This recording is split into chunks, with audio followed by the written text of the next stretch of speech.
तो चलिए सीधे गोता लगाते हैं इस बेहद दिलचस्प और उलझी हुई कहानी में जो हर पल एक नया मोड़ ले रही है। जरा सोचिए, 3 जनवरी 2026 अमेरिका एक ऐसा कदम उठाता है जिसकी किसी ने कल्पना भी नहीं की थी। अमेरिकी सेना ने एक अभूतपूर्व सैन्य कार्रवाई की, वेनेजुएला की राजधानी कराकस में एक रेड की और वहां के राष्ट्रपति निकोलस मदुरो और उनकी पत्नी सिलिया फ्लोरेस दोनों को हिरासत में ले लिया। तो सवाल ये है कि आखिर ये सब हुआ कैसे? चलिए समझते हैं इस पूरे घटनाक्रम को, जिसने अंतर्राष्ट्रीय राजनीति में वाकई एक भूचाल ला दिया है। ये कोई छोटा-मोटा ऑपरेशन नहीं था। इसका कोड नेम था ऑपरेशन एब्सोल्यूट रिजॉल्व।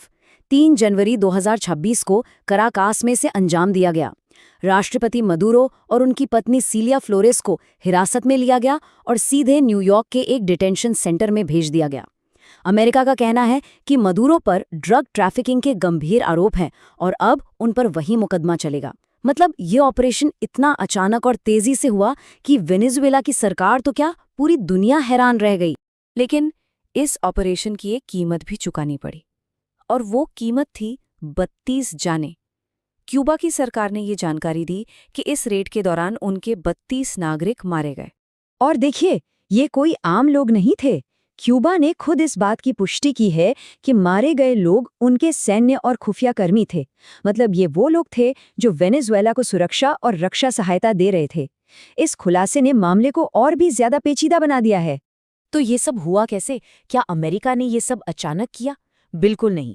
असल में ये जो रेड हुई, ये तो महीनों से चल रहे एक बहुत बड़े अमेरिकी सैन्य अभियान का आखिरी पड़ाव था। इस पूरे अभियान को नाम दिया गया ऑपरेशन सदर्न स्फीयर। अब आधिकारिक तौर पर तो इसका मकसद था समुद्री रास्तों से होने वाले गैर कानूनी और आपराधिक नेटवर्क को रोकना, उनको खत्म करना। व्हाइट हाउस ने इसे आतंकवाद और ड्रग्स दोनों के खिलाफ एक तरह की मिलीजुली जंग का नाम दिया है। और ये सब अचानक नहीं हुआ, इसकी तैयारी महीनों पहले शुरू हो गई थी। देखिए, अगस्त 2025 में अमेरिका ने कैरिबियन में अपनी सेना जुटानी शुरू कर दी। नवंबर आते आते इस ऑपरेशन को नाम दिया गया और वेनेजुएला के कार्टेल ऑफ द सन्स को एक आतंकवादी संगठन भी घोषित कर दिया गया। दिसंबर में तो अमेरिका ने वेनेजुएला की नौसैनिक घेराबंदी कर दी और तेल के टैंकरों को जब्त करना शुरू कर दिया। फिर दिसंबर के आखिर में वेनेजुएला की जमीन पर पहला ड्रोन हमला हुआ और फिर 3 जनवरी 2026 को ऑपरेशन एब्सोल्यूट रिजॉल्व में मदुरो को पकड़ लिया गया। तो साफ है, ये एक सोची समझी रणनीति थी। धीरे धीरे शिकंजा कसा जा रहा था। और अमेरिका की मंशा क्या है, ये उनके secretary of state Marco Rubio के इस बयान से एकदम साफ हो जाती है।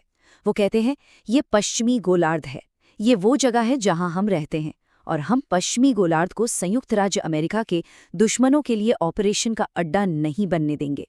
मतलब साफ है, अमेरिका इसे अपने प्रभाव क्षेत्र को सुरक्षित रखने के लिए एक रक्षात्मक कार्रवाई के तौर पर पेश कर रहा है। ये सीधे सीधे मुनरो डॉक्ट्रिन की याद दिलाता है ना?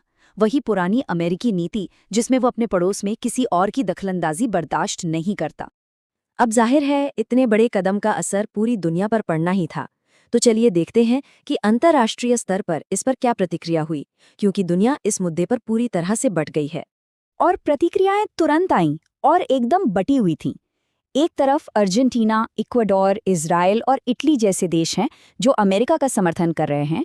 वहीं दूसरी तरफ ब्राजील, चीन, Colombia, Cuba, France, Iran, Mexico और रूस जैसे देशों का एक बड़ा समूह है जो इसकी कड़ी आलोचना कर रहा है। आलोचना करने वालों में जैसे कि ब्राजील के राष्ट्रपति लूला डा सिल्वा, उनका कहना है कि वेनेजुएला की जमीन पर बमबारी और उसके राष्ट्रपति की गिरफ्तारी एक अस्वीकार्य सीमा को लांघना है। ये वेनेजुएला की संप्रभुता का घोर अपमान है। उनका तर्क है कि ये यूएन चार्टर का साफ साफ उल्लंघन है जो किसी भी देश की राजनीतिक स्वतंत्रता के खिलाफ बल प्रयोग की इजाजत नहीं देता। लेकिन सिक्के का दूसरा पहलू भी है। जो लोग इसका समर्थन कर रहे हैं, जैसे अर्जेंटीना के राष्ट्रपति जेवियर माइली, वो इसे बिल्कुल अलग नजरिए से देख रहे हैं। उनका तो कहना है, स्वतंत्रता आगे बढ़ती है, स्वतंत्रता अमर रहे, धिक्कार है। उनके लिए ये तानाशाही के खिलाफ आज़ादी की एक बहुत बड़ी जीत है। तो ये तो हुई दुनिया की बात, लेकिन अब सबसे बड़ा और सबसे ज़रूरी सवाल खुद वेनेजुएला के अंदर खड़ा हो गया है। सवाल ये है कि अब वेनेजुएला का क्या होगा? देश की बागडोर किसके हाथ में है?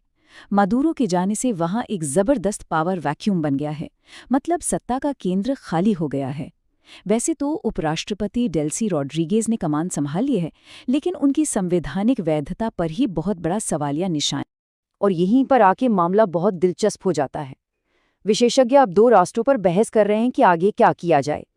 पहला रास्ता है संवैधानिक वैधता का, यानी 24 के चुनाव के जो विजेता थे, जिन्हें विपक्ष भी मानता है, उन्हें सत्ता सौंप दी जाए। इसका फायदा यह है कि सत्ता का हस्तांतरण एक लोकतांत्रिक तरीके से होगा, लेकिन खतरा यह है कि सेना और सरकारी संस्थाएं शायद इसे स्वीकार न करें। अब दूसरा रास्ता है स्थिरता का, यानी पुरानी सरकार के ही कुछ लोगों को शामिल करके एक मिलीजुली संक्रमणकालीन सरकार बना दी जाए। इसका फायदा यह है कि देश में अशांति और गृहयुद्ध जैसे हालात से बचा जा सकता है, लेकिन इसका सबसे बड़ा खतरा यह है कि ऐसी सरकार के पास लोकतांत्रिक वैधता नहीं होगी और लोग इसे पुराने शासन का ही एक नया रूप मान सकते हैं। मतलब कोई भी रास्ता आसान नहीं है। तो अब सबसे बड़ा सवाल, आगे क्या होगा? इस ऐतिहासिक घटना के दूरगामी परिणाम क्या होंगे? और इसका जवाब हमें अमेरिकी राष्ट्रपति डोनाल्ड ट्रंप के इस बयान से मिलता है, पश्चिमी गोलार्ध में अमेरिकी प्रभुत्व पर फिर कभी सवाल नहीं उठाया जाएगा। इस बयान से एक बात तो साफ है कि ये सिर्फ एक देश की कहानी नहीं है। ये एक संकेत है, एक ऐलान है कि अमेरिका में अब एक नई, ज्यादा आक्रामक विदेश नीति का दौर शुरू हो गया है। और विश्लेषक इस बात पर भी ध्यान दिला रहे हैं कि ये कार्रवाई असल में चीन और रूस के हितों के लिए एक सीधी चुनौती है। क्यों? क्योंकि चीन और रूस दोनों ही मादुरो के सबसे शक्तिशाली सहयोगी रहे हैं। उन्होंने वेनेजुएला को सैन्य और आर्थिक दोनों तरह की मदद दी है। तो जाहिर है अमेरिका का ये कदम सीधे सीधे इस क्षेत्र में उनके प्रभाव को निशाना बना रहा है। और यहीं पर आकर दांव बहुत ऊंचे हो जाते हैं।